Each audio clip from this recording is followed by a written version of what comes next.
Yo, what's good, YouTube, man? It's your boy STL, welcome back to StonerLife TV, man. If you're a stoner, this the place to be, man. You know, the one lean coach is weed. Everything's on me, man. And next up, we out behind bars. South Cotabato Jail, Philippines. The real toughest prison. Now, look, bro, y'all said, well, y'all didn't really say, but y'all seen y'all boys kind of like the other documentary I did about the real toughest base no-go zones. I'm going to drop some more of those. We got behind bars right now. I'm going to check this one out. South Philippines, bro. I already know it'll get crazy, bro. In different countries, bro. Third world countries. Everything, man. So I ain't finna hold y'all if you get into this video. Y'all new to the channel. Y'all make sure y'all leave a like on the video. Make sure y'all comment down below for my video dropping the to next. Y'all make sure y'all please hit that subscribe button, bro. If you're into this video. I had a hard time pronouncing this South Cotabato, Philippines. I had a hard time pronouncing that shit, no cap.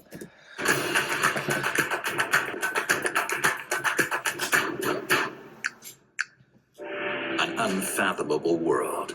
A world we know exists, but nobody wants to get to know. The men incarcerated here are extremely dangerous. Total anarchy. Another inmate attacked me. He stabbed my eye. The more corrupt, the better for me. Behind bars is a struggle just to survive. I don't hurt anybody else. I just hurt myself. And only the strongest will survive. I keep on fighting to get out of here for them. Their lives are always in somebody else's hands. Pretty much caged animals. They'll lock you up and throw away the key. Behind bars. Nice. In the toughest prisons in the world. The Philippines, a hot tropical country in Southeast Asia, jammed with 100 million inhabitants. A country in which 6% of the population is unemployed, in which the gap between rich and poor could hardly be bigger. Wow. The biggest problem? Drugs. Marijuana, crack, meth. Available all over the country. It's crazy how noticeable that shit is, though. Like, you can literally see how noticeable how the poor live, and literally see the big ass buildings, like to the at the end type shit, like where the rich basically live at. But those who take drugs will sooner or later end up here at South Cotabato Jail. They're drug dealers, rapists, and murderers. I had to kill my nephew. It was self-defense. Guilty or not guilty, all the prisoners are awaiting a hearing. Behind bars, often for decades. Sheesh. I can't do anything but wait. I miss my family so much. You know, it's him trying to do like the sad voice, like nigga, I'm trying to do this man voice, nigga. Just stay with the regular like storytelling voice, nigga. I miss my family so much. A trial of patience between desperation, heat, and a power struggle between the guards and those who are actually in control of the jail. Shit. All I can think about is getting out of here, escaping. Surviving in cramped conditions, without hope of release, in one of the most overcrowded prisons in the world.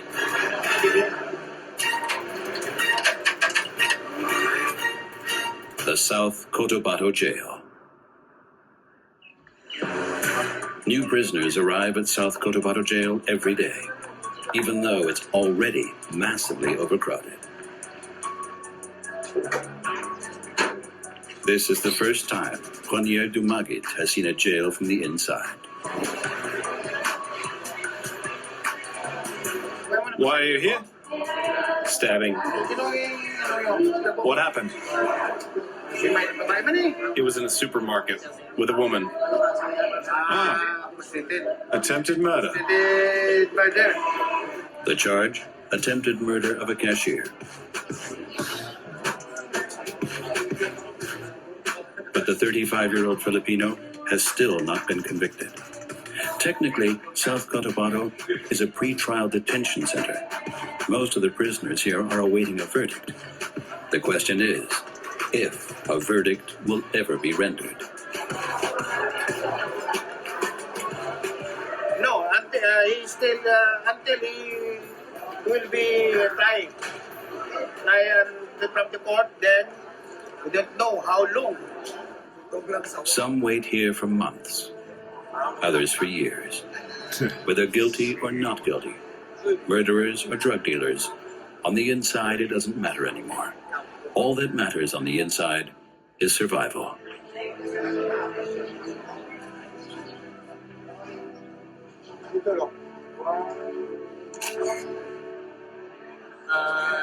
I'm really nervous. I don't know what'll happen now. It's my first time. Ronil finds out sooner than he'd like what kind of world awaits him inside the walls.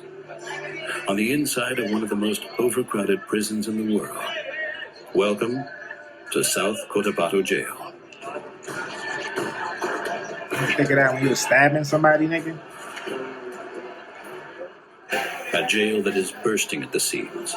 The average temperature is a tropical 35 degrees Celsius. About 2,000 prisoners wait out their time in a space designed for a number only quarter that size.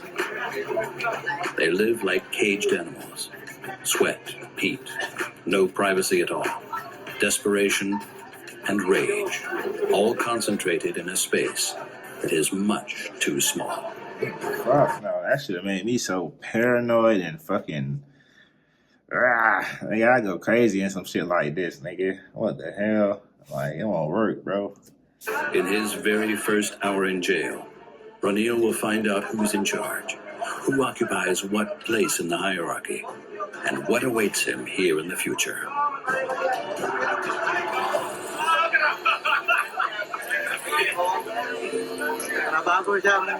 Everyone should know he's a newbie. And if he has enemies here, they won't recognize him immediately. We've all gone through it.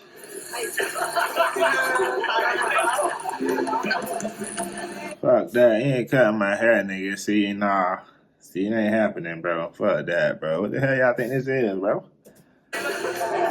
As a new prisoner, Ronil is at the bottom of the jail's hierarchy. He has no rights. His belongings do not remain in his possession for long. The goal is to break the newbie. He must start from nothing, with nothing in his pocket. He must possess nothing but insecurity and fear. Sheesh. And no one protects him.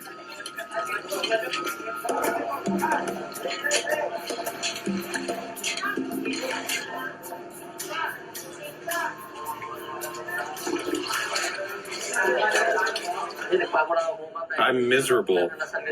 Everyone's watching me.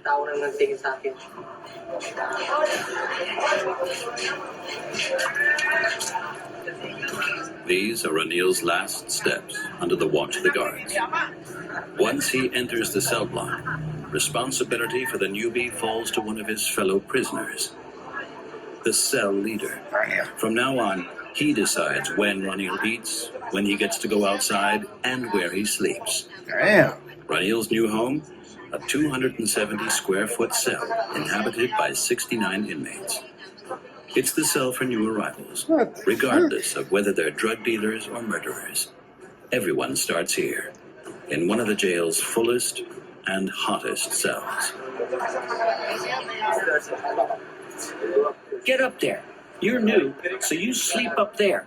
Go on. The stuffiest place at the very top in the corner, where the heat accumulates, where the air consists of sweat and frustration.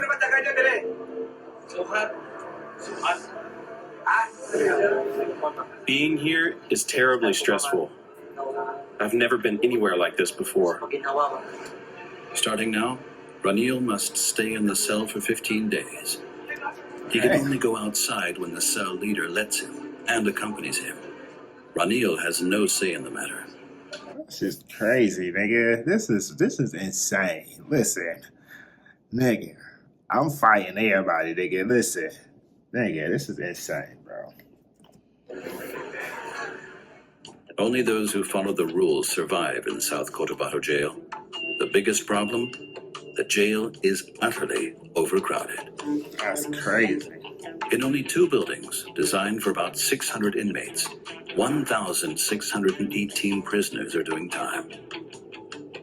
About 150 of them are in so-called punishment cells, cells that are always locked, for dangerous criminals, repeat offenders, or sick inmates. The oldest are in a separate wing for seniors. Also in a separate wing, apart from the men, are 400 women. Essential for survival are the jail's kitchen, the prayer room, and the visiting area, which is open once a week. The entire compound is patrolled by only 5 guards. And their hands are tied. 20 public servants against about 2,000 inmates. An unfair fight. Rodrigo Baludio has been a jailer at South Cotabato Jail for 18 years. It is his job to keep the peace. But he must always keep 3 things in mind: the danger to his men, corruption, and maintaining a distance between guards and prisoners.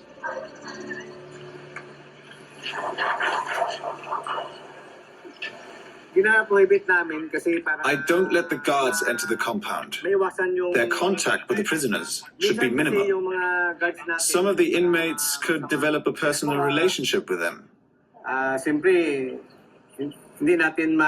No matter what crime they've committed, and that can lead to other problems. That means one of the only jobs left is to monitor the outer walls. The guards must rely above all on security cameras and on the hierarchy within the prison walls, because the jail is ruled from within. For Baludio, that's a mental strain.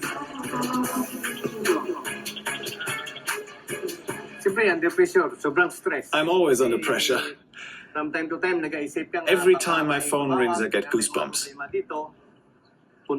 I know that a call means problems, that something has happened inside, and I have to solve the problem as fast as possible. Fights, escape attempts, hunger strikes. Baludio has seen it all. But he can't change the situation in the jail.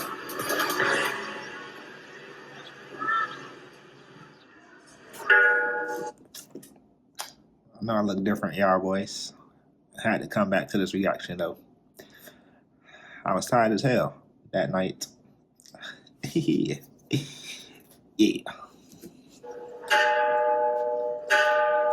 His people go inside the walls only twice a day to do a head count.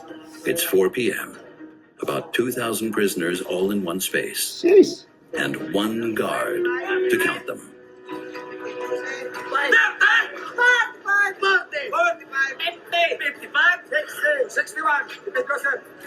The guard seems rather like a minion of those who are actually in control here. If Ranil breaks the law on the outside, he ends up in jail. Inside, he pays with his life. The one with the power to decide is known as the president, El Presidente. He is the boss in South Cotabato Jail. Okay. We have rules here and you will follow them. Got it? Yes, sir. Respect me and do what the marshals and I tell you. Then you'll be fine. The hierarchy is clear. On top, the president and his helpers, the so-called marshals, armed with clubs. At the bottom, newbies, like Ranil. Yeah, I wonder like what made him president though. Like, you feel me? Like, he had to like beat a lot of niggas' ass or some shit. Like what made him president? Like, it got to be seniority type shit. Like, Otherwise, the only way to power is money. Prisoners with money can buy what they need to survive. Cigarettes,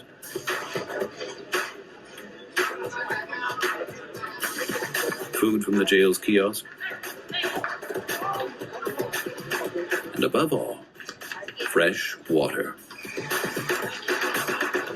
Okay. Those who can't afford it have to drink groundwater. Yep.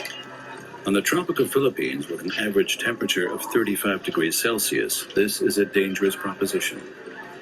It's easy to catch diseases like tuberculosis, and whoever gets sick gets locked away in total isolation due to fear of epidemics.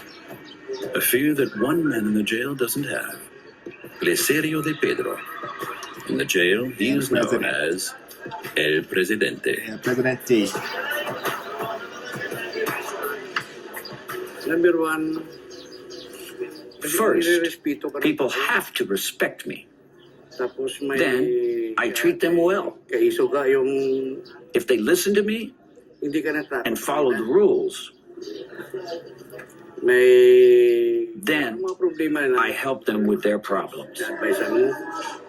Licerio de Pedro has been in South Cotabato jail for 13 years. In this time, he has become the most powerful man in the jail. The reason? His wealthy family. And wealth is both power and a status symbol. Facts. Facts. I was about to say, it's something, nigga. That money. I don't know how I forgot about money. But yeah, that money talk different levels, nigga. Okay. hindi naman iba sa akin yung I'm here for murdering my nephew. pamangkin ko. Ito dahil We were sa- having an argument over property, tapos and the whole family thought I was the problem.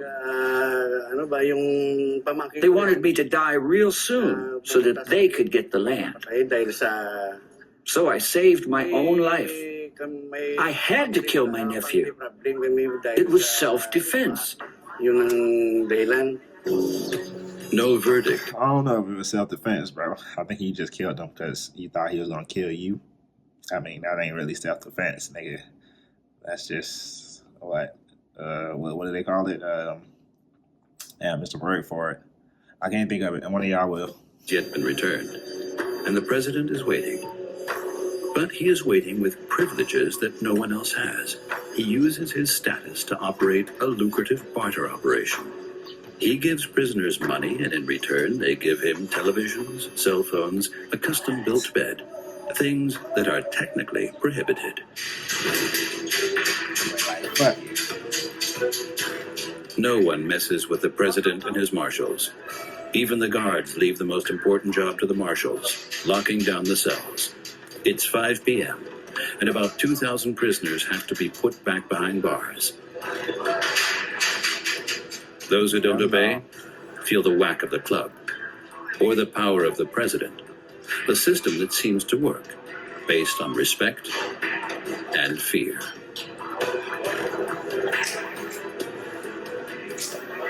Eh, kasi ma'am, I'm the overall checker and do the prep work for the guards. The prisoners trust and respect me. So do the guards. The guards rely on the hierarchy that rules the jail. There'd be no way to keep the mass of prisoners under control otherwise. One level below the marshals in the hierarchy are the cell leaders. They count the prisoners again. No one can go missing. The newbie is starting to understand how the prison works. The guards must do only one small... Damn, I don't mean to laugh, bro. That's messed up, bro. But damn, that's crazy, man. This is how you looking, like, damn, that's fucked up, though. That shit probably sad as hell. Like, literally. job, lock the cell doors, and leave the jail. The prisoners spend the next 12 hours behind bars. The struggle for survival begins. The struggle for space, for air to breathe. There is no access to food or water. The prisoners must persevere in one of the most overcrowded jails in the world.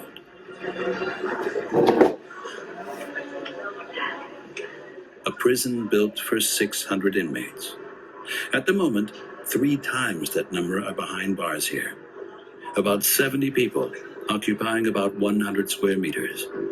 The average temperatures are tropical, humid, 35 degrees centigrade.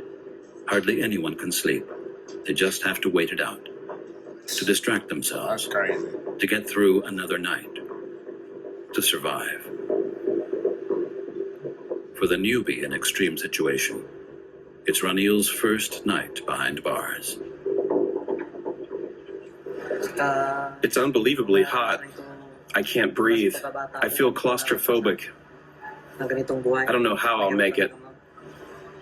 The 35-year-old has no choice. He must persevere. If only for his 4 children and his wife, who are waiting for him on the outside. Night falls. Darkness settles over the jail. All the prisoners are behind bars, except for one group of people that is allowed to move around at night. The privileged few, El Presidente and his entourage. In their eyes, this class distinction is totally normal. Pantay-pantay man. Ako lang kasi Everyone is treated equally here. Everyone but me, that is. Pati ang depende na yan kasi I have a special status, pantay-pantay ang but all treatment, others pero are under my supervision minsan, and are equal. may kaya-kaya sila ang nagbuluto. Equality, clearly everyone defines it differently. One thing is certain, those who get on the president's good side escape the overcrowding.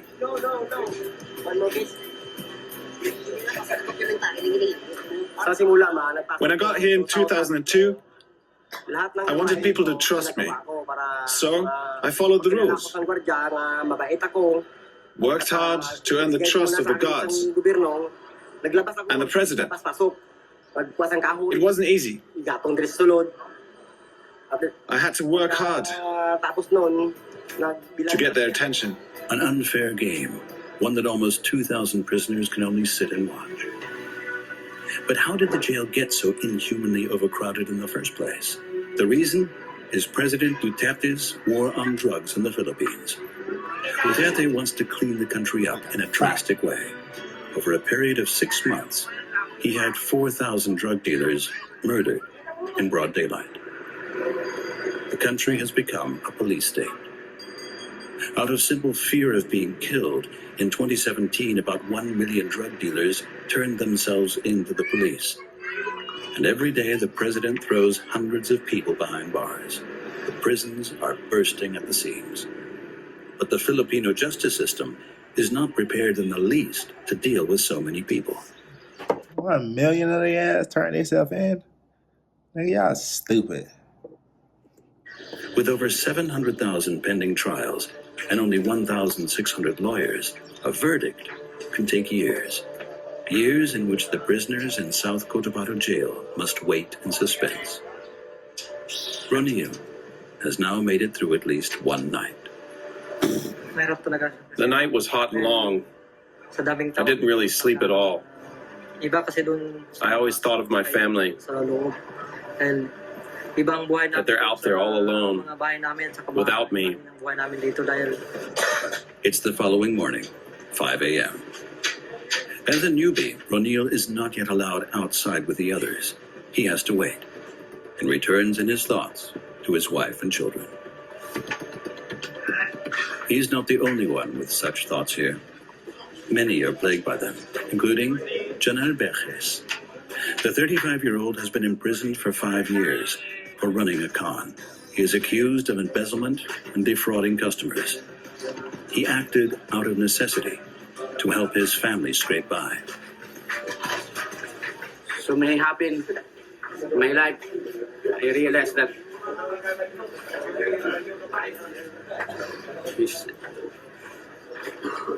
it's always very sad because we have 2 children, 3 children waiting for me.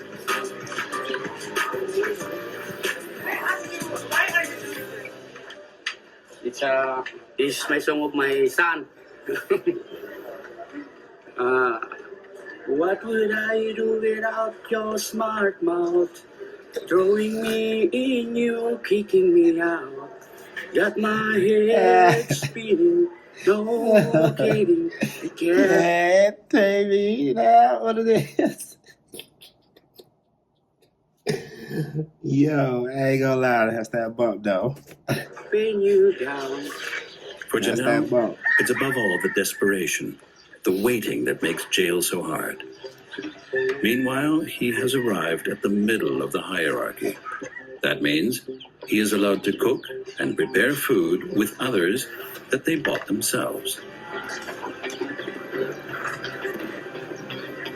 Everything is done under the watchful eye of the marshals, of course, and of the president. Still, knives and sharp objects are allowed. No one rations the portions, but all this requires money for chicken, fish, or rice, or generous visitors. That's why Janelle pools together with a few of his fellow prisoners. As they say, a problem shared is a problem halved. Oh, eating good.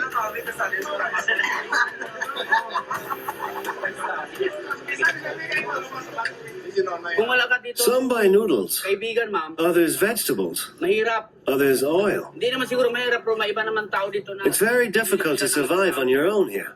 Siguro okay lang sila, pero sa amin... You're often sad, Hindi kaya mo. lonely, Kailangan and talaga... you just sit in your cell. Kailangan talaga ng You eat the food they ration out. Doon ka lang. And without friends, you've got no one to talk to about your problems, Problem lang lahat. about the waiting, Hearing mo, yung and pamilya mo sa the labas. abiding hope for freedom. Isip mo. That's why... You go crazy. sa- Psychologically, the situation is unbelievably difficult. And no one can escape from this situation. Above all, the newbie, Ronil is under constant observation. He's not prohibited from cooking his own food, but he has to earn the privilege first, with cleaning duty. At least that lets him spend some time outside. Can he enjoy some fresh air? In jail? No chance.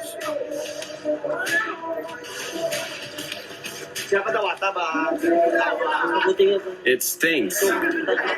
Disgusting.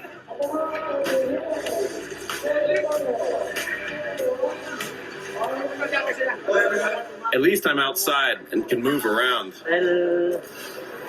even if the work's degrading. Y'all want to talk? Ronil Y'all want to talk to me and shit, nigga? Y'all ain't making it no better, bro. You, the cameraman, y'all ain't making it no better, bro. knows he can't sink any lower. He has to follow the rules. For he's never alone in here. Everyone sees him, sees every misstep. And every misstep is punished with food deprivation. Come on. Get up. Get in line. 9 a.m. Mealtime is the high point of the day for newbies and the low-status prisoners. A bowl of rice with vegetables. The next one won't come for several hours. And they eat in the dark cells of South Cotabato jail.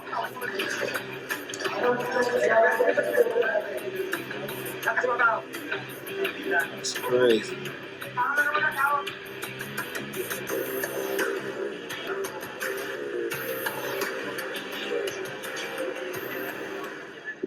A prison that is not only drastically overcrowded, it is also overshadowed by a hopelessness that affects everyone, no matter where they stand in the hierarchy, regardless of whether they can move freely, play basketball, or do something else. It's all just a distraction from the waiting, from the constant hope and disappointment.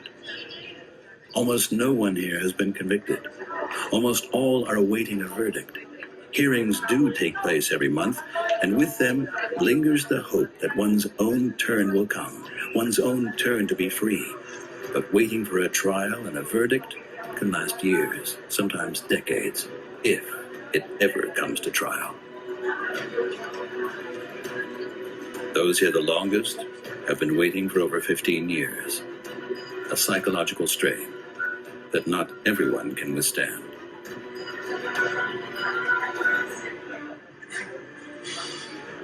In 5 years, Janelle has already been summoned to a hearing 23 times, and every time it's been postponed.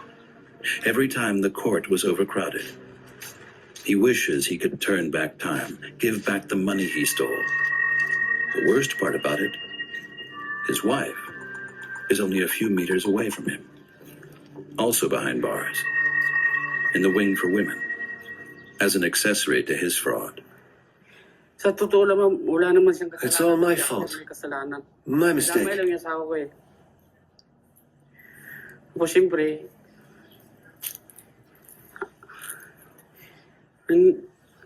ang kasalanan ko sa niya, It hurts every day nadamay ko to siya. know that my Hindi lang wife isang buwan is na behind natulog. bars 5 for years my na. mistake. Walang ibang We're ginagawa both ko. imprisoned. Kailan kami dito? And what hurts even more is the thought of my Alam children. na pag may magbalita. My wife can't see them and can't take care of them. Wala kang- Our children are alone when they have problems.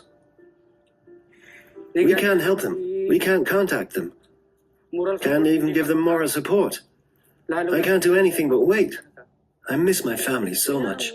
Mahirap dalhin dito. I can't take it anymore. Mahirap talaga.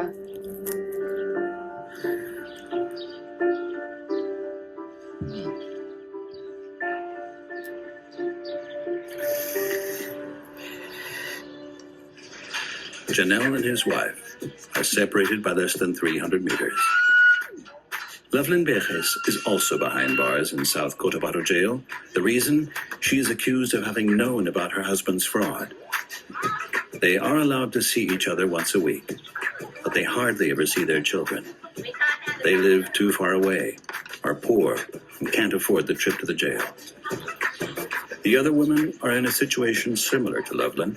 Most are in jail for abusing drugs and prostitution because of the fast money and the hope of somehow escaping poverty. But that desperation has driven them into an even deeper futility, into a hopeless waiting.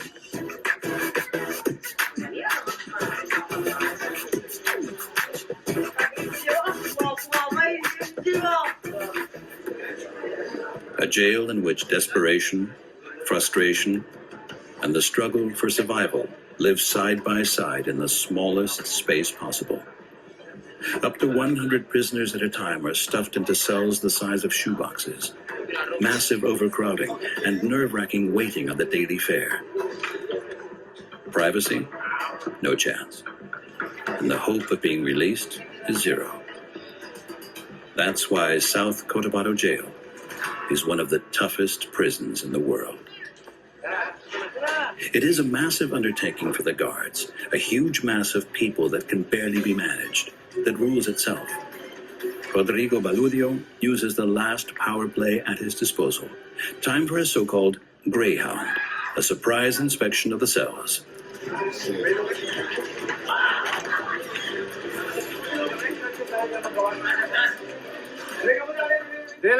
There's nothing to see here. Go away from the fence. And you all, get out here. Go on, get up. Get out. Faster, faster. Hurry up. About once a month, the cells and their inmates are inspected by 6 guards each.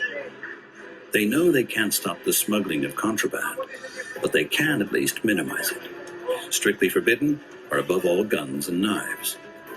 Everything that is dangerous or even lethal. Baludio is not surprised to find something right away. And now comes the hardest part of the job. Find out who owns. Who it belongs to.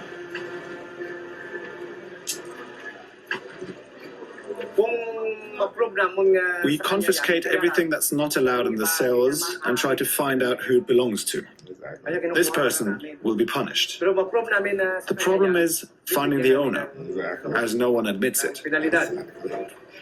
All the same, Baludio's team gives its best effort. Every corner of the cell is searched, no matter how disgusting it is.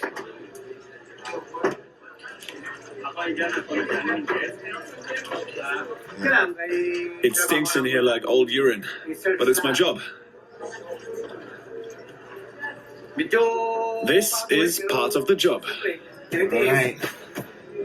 That'd be part of my job. Except for visiting days, the prisoners are forbidden to have contact with the outside world.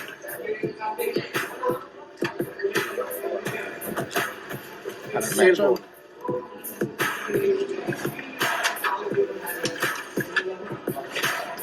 impersonate namin siya, walang privilege. If we find out who the phone belongs to, he won't be allowed to have any more visitors and will be put in solitary confinement.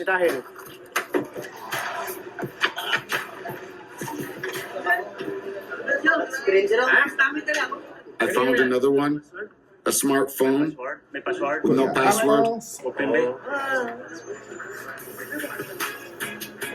The guards are in luck. If they find the owner, they'll finally have the upper hand and can set an example by punishing him severely, and thus win some respect. I'm not sure, but I think he's in this cell. We'll check.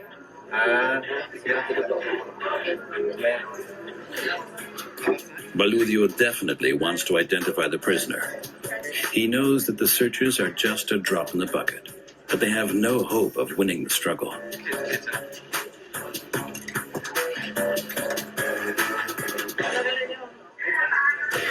There are too few of them to keep all the cells in check, but every fine and every punishment means a tiny bit more authority in one of the toughest prisons in the world. Authority that Ronil also feels. He quickly learns whom he has to respect.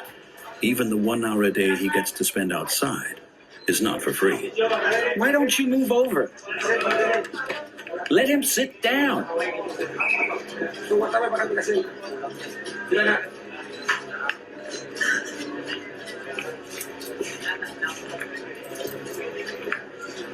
More. Everything costs money. Even air to breathe. Ranil is fleeced for every cent. There's a logic to it. Nigga, I would have stood up, nigga. The fuck? I would have got some water with that. Don't have anything anymore except respect for others and fear. Hell no. I can't take it here. I can't stand all the people. Inside, I can't breathe. And outside, I'm not myself. Hey, bro, you can't be talking like that around people, though. I see if it was, like, it wasn't nobody around, nigga. You can't be saying that like that next to people, nigga. Come on, that. Triple. And all this because I got in a fight with a cashier. Ranil says that he got in a fight over money with a cashier while on drugs. And her boyfriend pulled a knife. Ranil had to defend himself.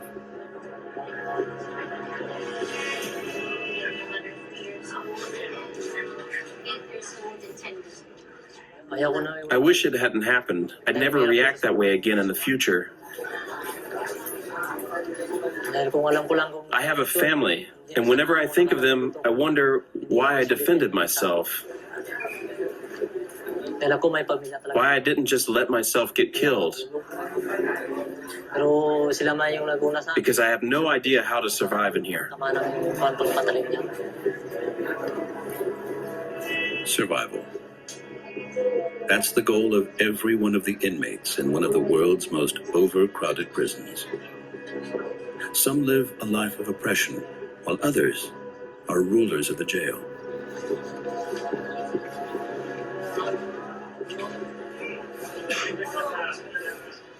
Still, today is the one day a week everyone waits for, that has great meaning for everyone, because everyone needs visiting day. Yeah.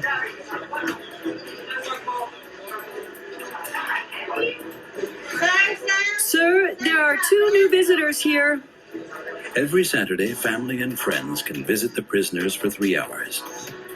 The government calls visiting day an accommodation in return for how long the prisoners have to wait for a trial. Officially, the visitors can bring anything they want, as long as it's not dangerous. Food, money, clothing, and as much of it as they want. For the guards, it's the most difficult and stressful day of the week. Secretly, they know they can't check everything, but they at least try to find contraband. Knives, guns, cell phones. Anything lethal or that provides contact to the outside world has to stay outside. We try not to miss anything, but certain situations make it easy to smuggle things in. These days are always so hectic. None of us is perfect, of course, But we do our best. That's why it's not only objects that get searched. Each visitor is also thoroughly frisked.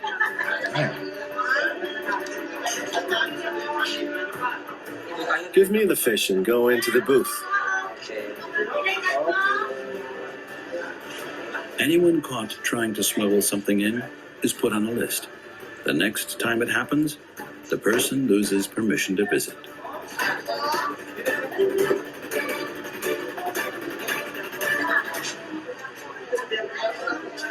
Lucy and Syrah visit their father in prison every Saturday. He has been in the overcrowded jail for 6 months on a charge of attempted murder. As with everyone, it's unclear what really happened, how long he'll be here, and if he'll ever get out again at all. But one thing is certain, his family needs him, and he needs his family.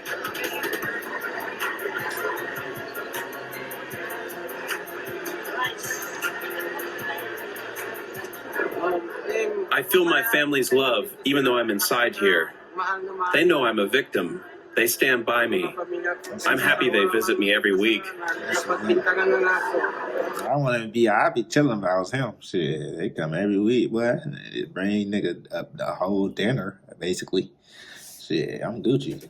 I need my husband. I'm all alone with the kids. I hope he gets justice soon. It's a brief moment of happiness, but still, it's a positive emotion behind bars. Joy, but under supervision. The supervision of the marshals and of the president, of course. Are they maintaining order, or do they want to see what's changing hands? At least today, they're giving their inferiors a small sense of freedom. Look what I brought you, Dad. In the Philippines, around 70% of children grow up without both parents. Lack of money drives fathers to work far from home in big cities, or they resort to crime.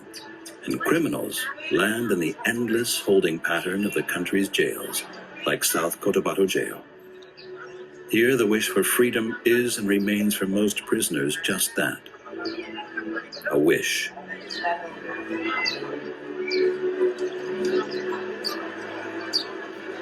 Wow. Visitors, gifts, and above all, money to buy everything behind bars they need to survive. Many prisoners can only stand by and watch. Visiting Day shows them what they don't have. Some are resigned to their fate. But Romeo Gomez tries to be creative. He carves and builds little houses, which he sells on visiting day to earn at least a little money. He himself never has visitors. Not one single person has visited him in 15 years.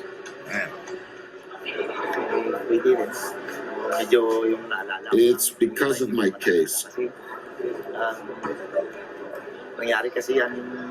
It all began when I developed a good relationship with my niece. We were very close, and the family was happy that I took care of her. Until this unexpected thing happened. The family immediately cast me out. 12 years old. They said, now you're on your own. We don't care what happens to you. Nigga, what you did, nigga? He hasn't been convicted by a court, but his family has condemned him. Even inside the walls of the jail, no one wants anything to do with him. He lives in the somewhat more spacious wing for seniors, and he survives only on the daily food rations and begging. Damn. This nigga raped his niece? It's a daily struggle. No one comes and brings me toothpaste or soap. I can't count on anyone. So I go around every day and ask the others for things. Sometimes I also sell my food ration to get some money. No one in the jail sympathizes with Romeo Gomez. The case of Loveland Berges, however, who was only an accomplice but is being punished like drug dealers, murderers, and rapists, seems unfair, pointless. Being separated from her children breaks her heart. But at least she gets to see her husband on visiting day. You're getting cute. Ay, amo lang gihapon, ma'am. I'm nervous before every meeting. I'm always happy to see him. But above all, I hope each time that our children will come visit us. It would be a nice surprise. Sadly, it happens very rarely.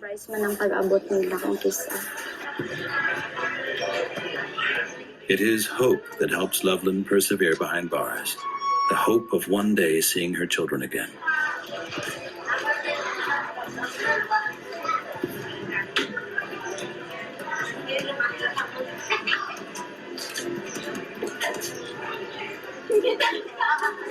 The meetings with her husband Janelle are the high point of the week. And yet, it is always an inner struggle to forgive him, to not blame him for her situation. Thanks for cooking. You're welcome. Oh, that's what's up. I fuck with that, man. She a real one. She in jail because of him, but she's still there. That's what's up.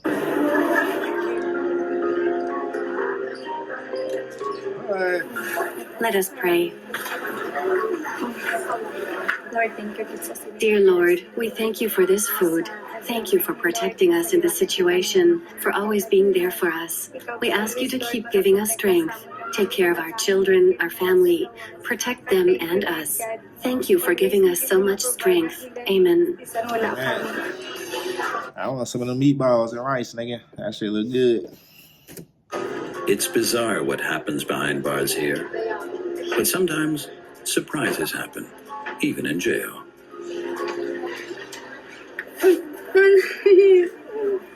Wala kamera mo.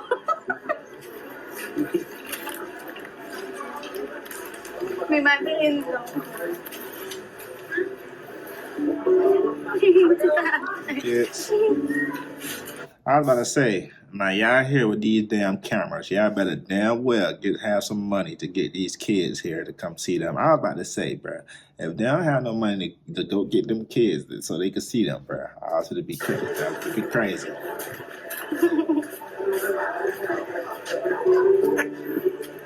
Oh, ain't the kids. What the kids?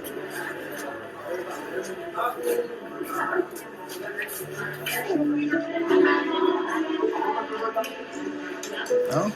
Ain't the kids?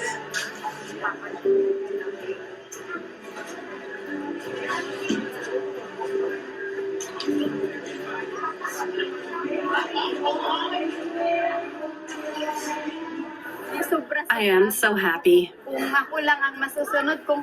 If only my wish came true and such things happened every day.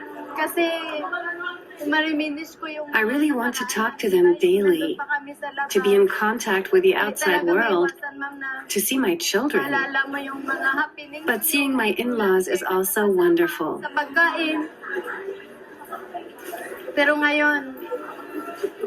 I am so thankful and happy. But still, it is a short moment of happiness.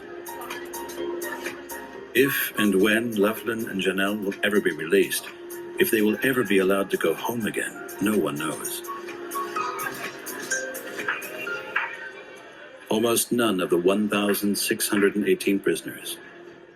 Almost all are waiting for a hearing. Officially, the marshal has a court appearance next month, but will it take place? The president has already given up hope. He doesn't even try anymore to get a hearing.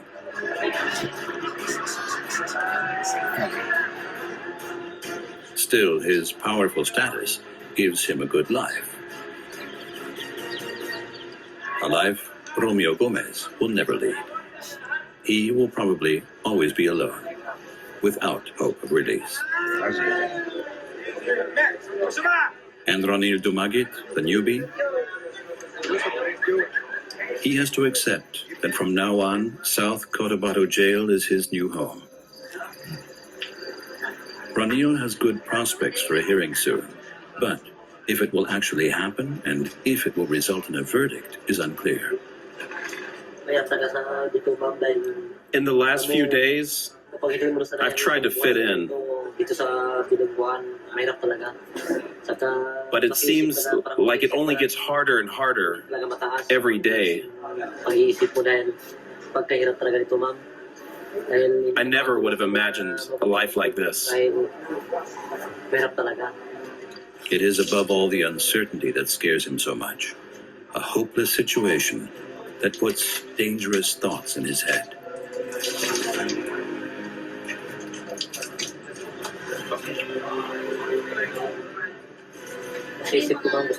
I think a lot about how to get out of here. I don't even think about my family anymore. There's just one thought in my head: escape. Getting out of here as fast as possible. I wish I could just escape from this whole situation.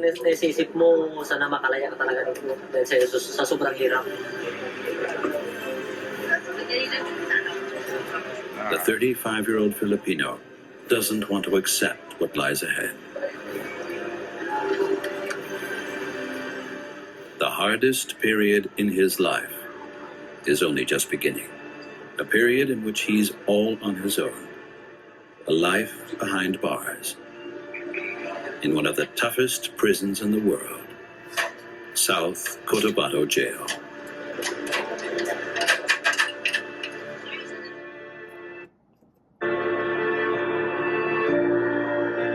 That's crazy. Man, them boys living crazy, man. Y'all ain't seen nothing. But yeah, man, like I said, y'all like these videos, y'all just let me know, bro. But that's it for this video. Y'all make sure y'all leave a like on the video. Make sure y'all comment down below for video y'all need to do next. And make sure y'all please hit the subscribe button, bro. And we out, man. StonerLife TV.